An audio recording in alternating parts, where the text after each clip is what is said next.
The crosshairs rest perfectly on his temple. Rafael Dominguez, finance minister, family man, dead man walking. Your finger rests on the trigger with the gentleness of a lover's touch. You've made this shot 347 times before. 347 names that stopped breathing because you decided they should. This is number 348. You control your breathing. In for 4 counts. Hold for 4. Out for 4. Your heart rate sits at 58 beats per minute. The wind is negligible. Distance, 420 meters. Elevation adjusted. Humidity factored. You've eliminated every variable except one. Human error. The bullet tears through the air at 2,800 feet per second. You watch through the scope as it misses his head by 3 inches and punches through the window behind him, turning glass into glittering rain. For exactly 1.4 seconds, the world pauses. Then, chaos detonates like a secondary explosion. Dominguez drops to the floor. His bodyguards swarm. People scream. And you, the ghost who's never missed, the phantom who's never been seen, you just became the most hunted man in Mexico. You don't run yet. Professional instinct locks you in place. You break down the rifle with hands that refuse to shake, because shaking means you're scared, and you don't get scared, and you definitely don't fucking miss. But you did. You missed. Let's rewind the tape to understand how you got here. You weren't born a killer. Nobody is. You were born Carlos Estrada in a Tijuana slum, where the government gives up and the cartels fill the vacuum. Your father was a mechanic. Your mother cleaned houses for rich people who treated her like furniture. You were good at exactly one thing: math. Not the boring kind they teach in school. The beautiful kind. Angles, trajectories, probabilities. While other kids played soccer, you calculated wind resistance on thrown bottles. While they chased girls, you measured distances with your eyes and got it right within 2 meters every single time. Your gift went unnoticed until you turned 16, and your father made a fatal mistake. He fixed a truck for the Sinaloa cartel and accidentally overheard a conversation about a weapons shipment. He didn't tell anyone. He didn't have to. His face told the story. They killed him on your doorstep. Your mother tried to hold his head together, but physics doesn't care about love. Some things can't be fixed. The sicarios who did it noticed you watching from the window. One of them, a man called El Cuervo, the crow, saw something in your eyes. Not fear. Calculation. You weren't crying. You were measuring the distance between their truck and your window, counting their weapons, memorizing faces. He came back 3 days later and made you an offer. Your father is dead because he was weak. Weak people get killed in this world. I can make you strong. I can teach you to be the man who decides who lives and who dies. Or you can stay here with your mother and wait for poverty to kill you both slowly. You looked at your mother, broken and weeping in the corner. You looked at the bloodstain on the concrete that no amount of scrubbing would remove. You looked at El Cuervo's scarred hands and dead eyes. You said yes. El Cuervo didn't teach you to shoot first. He taught you to disappear. For 6 months, you learned how to become invisible. How to walk through a crowd without anyone remembering your face. How to change your gait, your posture, your entire physical presence. How to sleep 3 hours and function like you slept 8. How to ignore pain, hunger, fear. He broke you down to components and rebuilt you as something sharper. Then came the weapons training. You discovered you had a gift that bordered on supernatural. Your brain naturally calculated ballistics, wind speed, distance, drop, Coriolis effect. You didn't need a spotter. You didn't need a calculator. You just knew. Your first kill was a rival cartel lieutenant. El Cuervo gave you the rifle, the location, and one instruction. Make it clean. You set up on a rooftop 800 meters away. You waited 4 hours without moving. When the target appeared, you took the shot without hesitation. The bullet entered his skull just above the left ear. He was dead before his brain could process the sound. Clean. Professional. Perfect. You felt nothing. No guilt. No satisfaction. Just the quiet certainty that you'd found your purpose in this world. El Cuervo smiled for the first time since you'd met him. You're not a soldier. Soldiers are replaceable. You're an artist, and artists live forever. Over the next 8 years, you became a legend. The ghost of Tijuana. The cartels paid fortunes for your services. You never missed. You never left evidence. You never failed. 347 confirmed kills. Politicians, rival sicarios, witnesses, journalists, police chiefs. Once, a priest who stole cartel money to feed orphans. You pulled that trigger the same as all the others. You stopped being Carlos Estrada. That boy died with his father. You became the weapon, the tool, the inevitable consequence that came for anyone the cartels deemed expendable. Until today. Until Rafael Dominguez. Until you missed. You're back in the safe house now, staring at the rifle like it betrayed you. You've checked it 17 times. No malfunction, no defect. The weapon is perfect, which means the failure is you. Your phone vibrates. Not your personal phone. You don't have one of those. This is the work phone. The one that only rings when someone important wants you dead, or wants someone else dead. You answer without speaking. Tell me you didn't just miss Rafael Dominguez. The voice belongs to El Jaguar, the regional cartel boss. Your employer, your patron, your executioner if he decides you're a liability. Equipment malfunction. You lie smoothly. I'll complete the contract within 24 hours. Silence. The dangerous kind. You've been perfect for 8 years. Today you missed the easiest shot of your career. This makes me nervous, Ghost. Nervous men make irrational decisions. I never miss twice, you say. Truth. Good. Because Dominguez is now in federal protection. He's being moved to a secure location within 6 hours. If you can't finish this, I'll send someone who can. And then I'll send them for you. Professional courtesy has a time limit. Yours just started. You have 6 hours to kill a man who now knows you're coming. 6 hours to fix the worst mistake of your career. 6 hours before you become the target instead of the hunter. You start planning. Dominguez will be moved in an armored convoy. 3 vehicles, 12 bodyguards minimum. Federal police escort. He'll be wearing body armor. The windows will be bulletproof. You can't make the shot you missed. You need to get close, which means breaking every rule you've ever followed. You spend 90 minutes acquiring equipment. Not from cartel suppliers. They'll report everything to El Jaguar. You hit 3 different black market dealers, paying cash, using fake names. Body armor, plastic explosive, detonators, a Glock 19 with suppressor, a combat knife, federal police uniform stolen from a corrupt cop you've used before. You study the route. Dominguez is being moved from a downtown hotel to a military air base. 15 miles. The convoy will take Highway 2. There's a choke point at the Avenida Reforma intersection where traffic always backs up. That's your window. You arrive at the intersection 2 hours early. You're dressed as a federal police officer directing traffic.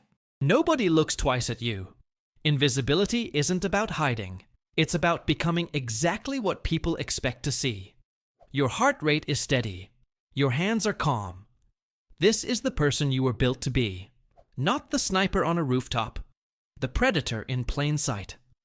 The convoy appears exactly on schedule. 3 black SUVs with federal police motorcycles flanking them. Dominguez is in the middle vehicle. You can't see him through the tinted bulletproof glass, but you know he's there. You step into traffic, holding up your hand. The convoy slows. The lead driver looks annoyed but compliant. Authority is invisible armor if you wear it correctly. You approach the middle vehicle. Tap the window. Make a gesture indicating a problem with their route. The window rolls down 3 inches. Just enough. You pull the Glock and fire 4 rounds through the gap in 2 seconds.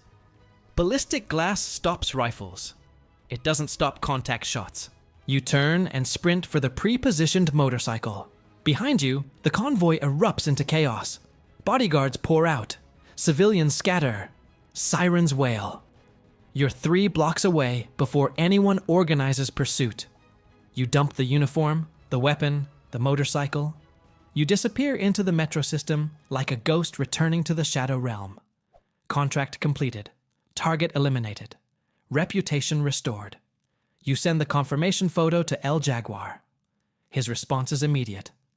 Clean work. Payment transferred. Welcome back to perfection. You should feel relief. Victory. The satisfaction of recovery. Instead, you feel nothing except a strange hollowness. 3 days later, the news breaks. Rafael Dominguez wasn't a corrupt finance minister. He was the key witness in a federal investigation against El Jaguar and 7 other cartel bosses. He'd been secretly cooperating with the DEA for 18 months. He had evidence, recordings, financial documents, testimony that would have dismantled the entire Sinaloa cartel leadership structure. His death ended the investigation. The evidence died with him. You weren't hired to kill a corrupt politician. You were hired to kill the one honest man trying to destroy the empire you served. But that's not what makes your blood turn to ice water. The news shows a photo of Dominguez with his family, his wife, his 3 daughters, ages 7, 9, and 12. The 7-year-old has your mother's eyes. You realize with absolute clarity, if you'd made that first shot, you would have killed a good man trying to save innocent people. You would have destroyed those 3 little girls, the same way you were destroyed when your father died. The missed shot wasn't failure. It was the last piece of human conscience screaming from the place where Carlos Estrada used to live. But then you completed the contract anyway. You killed him anyway. You murdered the hero and saved the monsters, because you're not Carlos Estrada anymore. You're the weapon, and weapons don't get to choose. You sit in your apartment staring at the news coverage for 11 hours straight. You don't eat, don't sleep, don't move. Dominguez's widow is on television. She's not crying, she's angry. She looks directly into the camera and speaks. My husband was a good man trying to fix a broken system. He knew they would kill him. He did it anyway, because he believed some things are worth dying for. To whoever pulled that trigger, I hope you never sleep again. I hope every time you close your eyes, you see his face. I hope you drown in what you've done. You feel something you haven't felt in 8 years. Shame. Your phone rings. Not the work phone. Your actual phone. The one only 3 people have the number to. One of them is dead. One is El Cuervo. The third is your mother, who you haven't spoken to in 6 years. You answer. Carlos? Her voice is older, smaller, broken. Mama. I saw the news. Rafael Dominguez. They say a cartel hitman killed him. Pause. Tell me it wasn't you. You can't. Carlos, tell me my son didn't do this. Carlos is dead, Mama. He died the same night Papa did. No. Her voice cracks.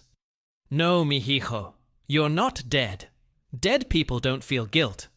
And I can hear it in your voice. You're still in there. You hang up.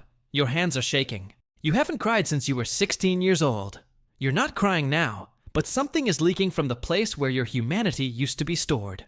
Your work phone vibrates. New message from El Jaguar. New contract. High value. American DEA agent in witness protection. Name. Rebecca Foster. She has copies of Dominguez's evidence. Clean this up. 24 hours. He attaches a photo. Rebecca Foster is 28 years old. She looks like someone's daughter, someone's friend, someone who believed she could make a difference. You stare at the photo for a long time. Then you make a decision that will either redeem you or destroy you. You send a message to the only person who might help you do something insane. El Cuervo taught you to kill. But before he worked for the cartels, he was Mexican Special Forces. He still has contacts. People who remember when he was a soldier instead of a monster. You meet him in an abandoned factory at 3 a.m. I need to defect, you tell him. He doesn't laugh, doesn't ask questions, just lights a cigarette and studies you. Defection means witness protection, testimony. You'll have to confess to 347 murders. You'll spend the rest of your life in prison if they don't execute you. And El Jaguar will hunt you forever. I know. Why? You show him the photo of Dominguez's daughters. I killed their father. I can't unkill him. But I can stop the next death, and the one after that. I can burn the whole empire down. El Cuervo exhales smoke slowly. You'll be betraying everything I taught you. You taught me to survive. I'm trying to remember how to live. He nods once. I know a DEA handler. Former gafe like me. If anyone can protect you and actually use your testimony, it's him. But the moment you make contact, you're a dead man walking. I've been dead for 8 years. At least this way, I get to choose what kills me. El Cuervo makes the call. 3 hours later, you're sitting across from DEA Special Agent Marcus Reeves in a secure location. He looks at you like you're a bomb that might explode. You're the ghost of Tijuana. I was. You have 347 confirmed kills. 348, you correct? I killed Rafael Dominguez 3 days ago. And now you want immunity to testify against the entire Sinaloa cartel leadership. No, I don't want immunity. I want protection for one person, Rebecca Foster. And I want to burn every single cartel boss I've ever worked for. After that, you can put me in a cell for the rest of my life. I've earned it. Reeves studies you for a long moment. Why? You think about your father's blood on concrete, your mother's broken voice, Dominguez's daughters, the 348 names that haunt the space where your soul used to live. Because I missed a shot, and that miss reminded me that I used to be human. The next 6 months are a blur of depositions, interrogations, and testimony. You give them everything: names, routes, safe houses, financial networks. You draw maps of cartel territory from memory. You identify corrupt officials. You provide evidence for murders spanning 8 years. The federal government builds 348 murder cases against 16 cartel leaders. RICO charges, conspiracy, money laundering, trafficking. Your testimony is the nuclear bomb that detonates under the entire organization. Rebecca Foster's evidence combined with your insider knowledge creates an unstoppable case. El Jaguar is arrested during a raid in Culiacan. He looks at the arresting agents and says, "The ghost is a dead man. He just doesn't know it yet." The trials take 2 years. You testify in person 3 times. Each time, you wear a hood to protect your identity. Each time, the defendants stare at you with the cold eyes of men who know they're finished. You don't look away. This is your penance. 16 cartel bosses receive life sentences without parole. 83 subordinates receive sentences ranging from 20 to 50 years. The Sinaloa cartel fractures into warring factions. Innocent people will die in the chaos. More blood on your hands. But maybe less than if you'd done nothing. You're in ADX Florence now. Administrative maximum security. 23 hours a day in a 7 by 12 foot concrete cell. 1 hour of solitary exercise. No human contact. No windows. No hope of release. This is where America stores the monsters too dangerous to live among normal people. You're surrounded by terrorists, spree killers, and crime bosses. You're the only one who put himself here voluntarily. Your sentence was negotiated. 40 years. Eligible for parole after 25. You'll be 61 years old when you're eligible. You'll probably die in this cell. You spend your days reading philosophy, history, mathematics, relearning who Carlos Estrada might have been if his father hadn't been murdered, if he'd made different choices. Once a month, you receive a letter. Always the same return address. Never a name. The letters are short. I'm finishing college. I got accepted to law school. I'm working as a prosecutor now. I'm getting married. I had a daughter. I named her Hope. Rebecca Foster never forgives you. She shouldn't. But she lets you know that the life you saved is being lived fully. You write back every time. 1 sentence. Thank you for reminding me what I was saving. Your mother visits twice a year. She's older now, grayer, but her eyes are softer. She brings photos of a life you're not part of. She talks about the neighborhood, about how it's getting better, safer. There's less violence now, she tells you. The cartels are smaller, weaker. People say it's because of you, because of what you did. I murdered 348 people, Mama. Yes, and then you stopped the people who would have killed 3,000 more.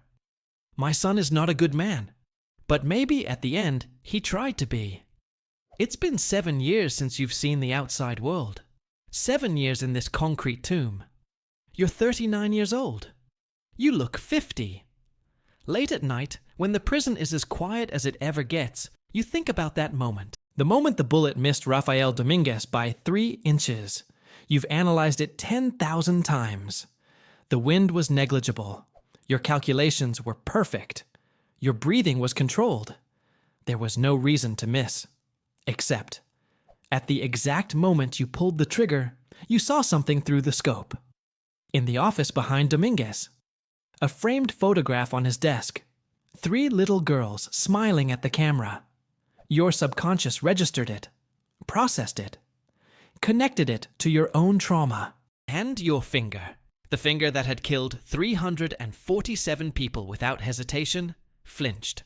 3 inches, the width of a second chance. You didn't miss because you were incompetent. You missed because somewhere, buried under 8 years of murders and blood and professional excellence, Carlos Estrada was still alive, still human, still capable of feeling horror at what he'd become. The missed shot was your humanity screaming from the grave. You've spent 7 years in this cell trying to figure out if that makes you redeemed or just pathetic. If choosing to become a prisoner instead of remaining a killer makes you noble or just weak. You still don't have an answer. But every morning, when you wake up in this concrete box, you're not the ghost of Tijuana anymore. You're not the weapon. You're not the perfect machine that El Cuervo built. You're just Carlos Estrada, murderer, traitor, witness, human. And someday, maybe when you're old and broken and have served enough time, you might walk out of this place. You'll never be free. The ghosts of 348 people will follow you forever, but you'll be alive. And that's more than your victims got, more than you deserve. It's the gift of that missed shot. The 3 inches between damnation and the possibility of something that might, if you squint hard enough, look like redemption. You close your eyes and sleep. No nightmares tonight. Just the memory of that moment when your finger hesitated and everything changed. The moment you missed. The moment you were saved. That's a wrap for today. Sometimes the failure that destroys your career saves your soul. Funny how that works. If this one made you think about the thin line between perfection and humanity, drop a comment. I read every single one and genuinely want to know what you'd do with that choice. I've got more morally complicated journeys coming your way, so hit subscribe if you want to keep walking the grey zone with me. See you in the next one.